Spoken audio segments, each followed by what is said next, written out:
Hey, Rob Pink is here. So yesterday I put up in social media on my pro page that if enough people wanted to hear it, I'd talk a little bit about patriotism and the people who are currently trying to co-opt the term.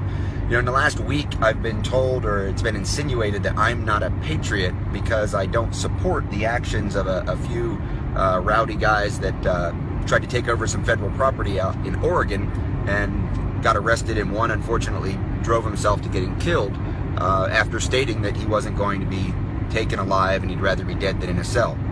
It's unfortunate that those guys went in the direction that they did, and what happened happened. What's more unfortunate is that those who would support them, and maybe that group themselves, that gang themselves, would try to co-opt the term patriot recently. I've been told that I'm not a patriot. It's been insinuated I'm not a patriot. And what's the worst part about this is that I haven't really been accused of being not a patriot. People aren't standing up and saying, you're not patriotic, you don't love America, you're not a patriot. There's been this assumption. There's been these statements in social media, private messages, well, I thought you were a patriot. As if there's a presumption that if someone loves the United States of America, if someone's proud to be an American, if someone supports our nation, that they're automatically going to support the actions of what some people could call terrorists or armed insurgents or revolutionaries, would-be revolutionaries. One of the things I've pointed out pragmatically is that we decide in the aftermath who the Patriots were, because a lot of people say, well, there was, the Battle of Athens or Lexington Green, or those people were patriots. We had a civil war too. The Civil War, both sides were patriotic. We had a Revolutionary War. People who were now that we in the United States refer back to as patriots were referred to as revolutionaries. Modern term terrorists maybe wasn't applied at the time, but it certainly could have been.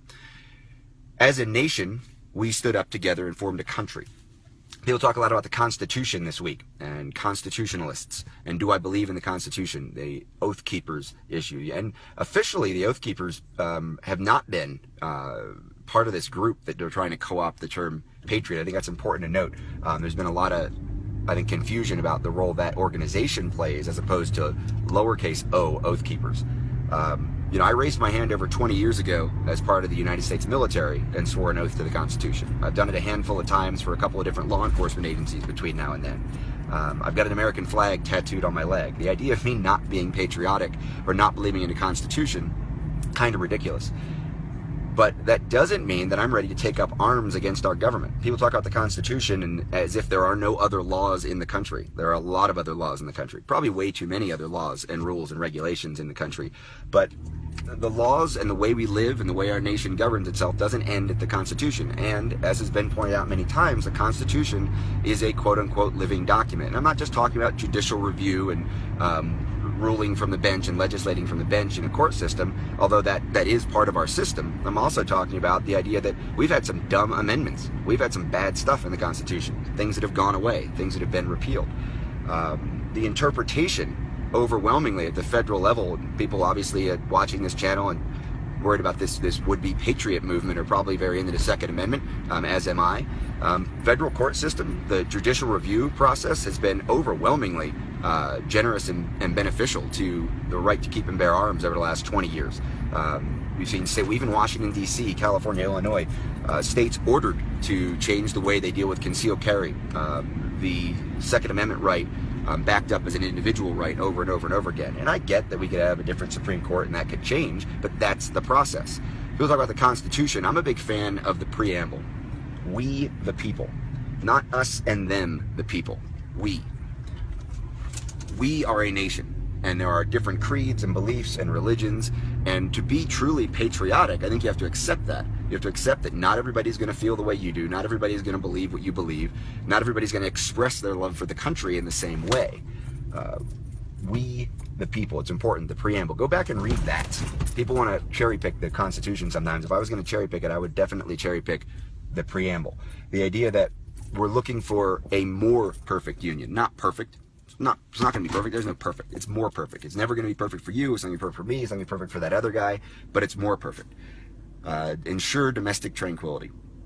The idea that we're ensure the common defense, the defense of the country, right? We want to promote domestic tranquility. We want to get together. We want to try to get along, find common ground. Again, us and them. There's a lot of us and them in Second Amendment world. I think there's a middle ground. Most people in America are probably in the middle ground on Second Amendment rights. It's important to reach out to them, to let them know that there's education to be done, not just talking points, not just extremism. Promote the general welfare, promote welfare. We're not here to give everybody equal footing. You know, we know that. We don't want to be socialists. We're not, I'm not supporting Bernie Sanders in the 2016 election. But the idea that everyone's going to be equal, the idea that everyone gets a handout, the idea that everyone's going to be successful, that's not going to be a thing. Liberty, secure the blessings of liberty. Those blessings of liberty, everybody. Again, you don't have to be an Obamaphobic, Islamophobic person to be a patriot. You don't have to be anti-government to be a patriot. In fact, I think that's actually the opposite. I think our system works. I think we have a great system. I think that system is not always the system that everyone wants it to be. It's not always the system I want it to be. It doesn't always work out. But being a patriot means supporting it, supporting our nation, supporting America, supporting all Americans. And people are going to express that patriotism in different ways. So those are my thoughts on it.